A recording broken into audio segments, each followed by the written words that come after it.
New image leaks have just surfaced about the Generation 10 of Pokemon games, and we're gonna break it all down right here, right now. Let's get it. If you missed our video yesterday, we dove deeper into the new Pokeride mechanic that is currently in the beta build for Generation 10.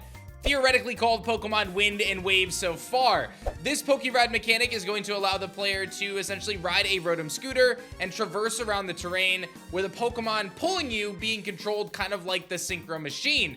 It seems as though the original vision for this was to use the Pokeride where you actually rode on top of the Pokemon, but then it was scrapped and they went with this Rotom scooter approach, which is very different. Today we're going to talk about that and some of the new images leaked that came out regarding the battle system and much more, and talk about the future of Pokemon and the sentiment going into this game based on your comments and feedback.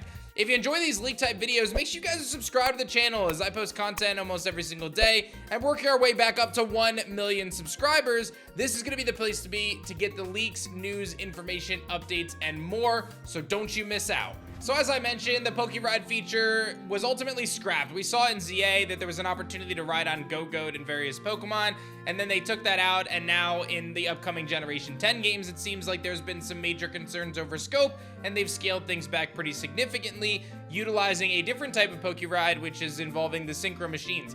Now, I want to throw a massive disclaimer out here that this is all beta build leak stuff. Like, things can very much so change, but I think based on the history that we have, I think it's unlikely that things are going to be changed for more complexity. Rather, I think Pokemon and Game Freak has shown a nature of trying to scale things back based on their ambitious goals initially set out for their various games. We have some really interesting sketches here from Mood, kind of depicting how this is going to look. The player will control the Lucario in this case, and then the player character will follow behind on the scooter, and that'll be kind of that. I wanted to mention a couple things here. I think that this is really important in the context. We know from files that the budget for Legends ZA was approximately $13 million. They spent about $13 million to create Legends ZA. I don't think that includes the DLC. That's a rough number for us to base it off of. Now, when you look at what they sold, in their first week, Legends ZA sold 5.8 million copies, which is anticipated to be about $290 million. I think that there might be a currency conversion here, but let's call it $250 million roughly. That's a significant profit and significant amount of money. And I think, from my perspective, I think it's appropriate to understand that Pokemon is a company. They are a business, they have employees, they're looking to pay people, and for them to get a positive return on their investment of spending $13 million to make a game and make $260 million in the first week, that's a massive win for their company, right? But I think the problem that Pokemon fans have is that Pokemon knows they're gonna make $300, $400, $500 million off this game. Why aren't they spending 30 million or 40 million or 50 million to make the game, right? Now, it's not a simple input-output. It's not simple as like, I'm just gonna spend more money, it's gonna make a better game. But a lot of the times you can spend more money to increase manpower or functions or speed and things of that nature to ultimately result in maybe a better end product. And I think that there's a lot of frustration coming from Pokemon fans right now regarding this topic. I went and snapshotted a few comments from the comment section. Sydney Willett says, making a content-rich finished game worth the insane price is too ambitious for Game Freak. I think players are starting to get frustrated with the price point of modern-day AAA video games, and when you see things that are getting scrapped from the game, it leads a really unfortunate sentiment for players. Pool Kid says, hasn't literally every Pokemon game that Game Freak planned been too ambitious and forced to scale back? Seriously? And obviously we know a lot of this information from leaks, but it seems to be relatively true that a lot of these cool features get taken out. We talked about Legends ZA and how it used to be that you could teleport with Alakazam, we know from the leaks, and you could ride on various Pokemon like, you know, Lucario and Go-Goat and Weezing and so on and so forth. MIRP says, Gen 10 is a make or break Pokemon game for me.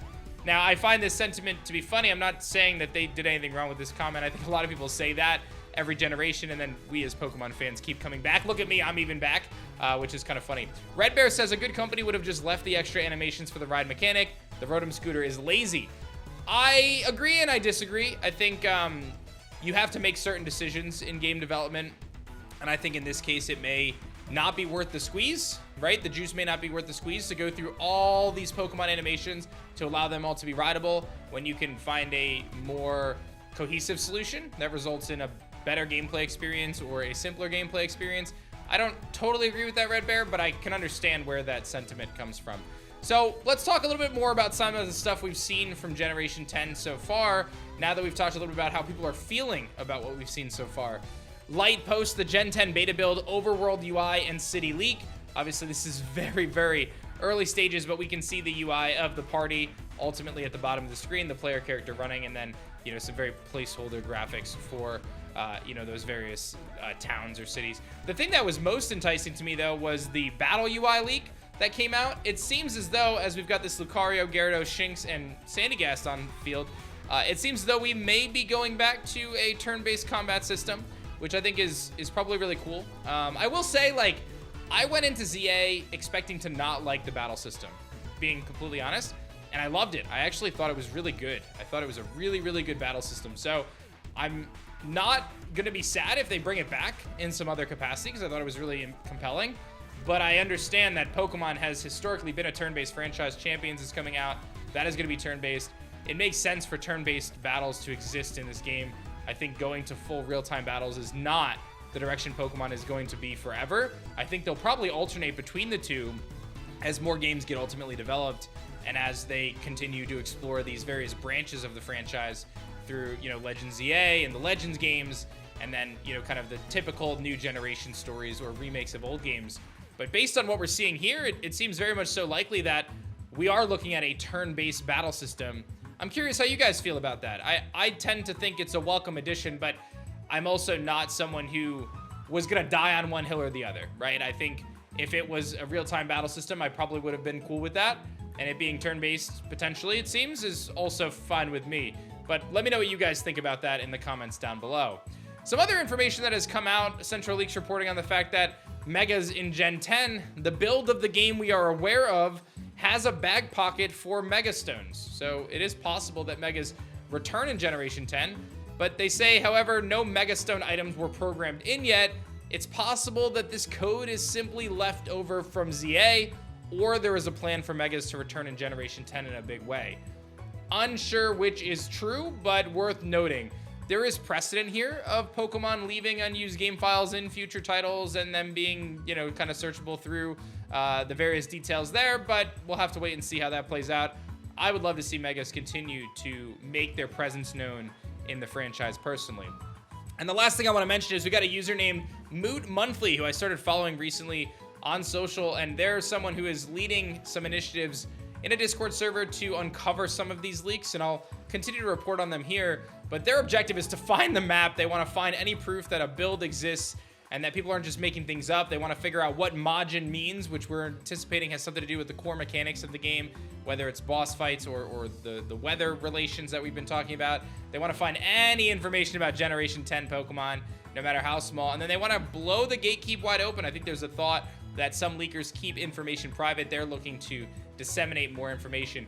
I am not going to be the source of any of these leaks. I am simply the guy who reports on the information, and I'll be passing along more information as I see it come up on my feeds to synthesize it all for you guys and allow us all to speculate and enjoy this path towards Generation 10 together.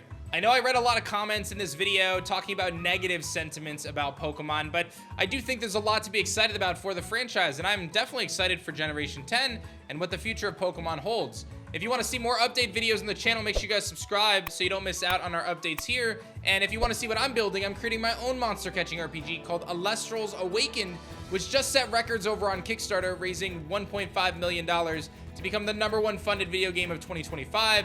If you want to follow me on that journey, you can wishlist us on Steam. You'll find a link in the description below. We have a pre-alpha out now. People are able to hunt Stellars in it, our version of Shinies. It's been really fun, and we're going to be developing this game in real time with you guys over the next couple of years. So take a look yourselves and be sure to wishlist us on Steam. It's free and it helps us out, so check it out. Thank you guys so much for watching this one. I'll keep you guys posted with more leaks, news, and updates. Until next time.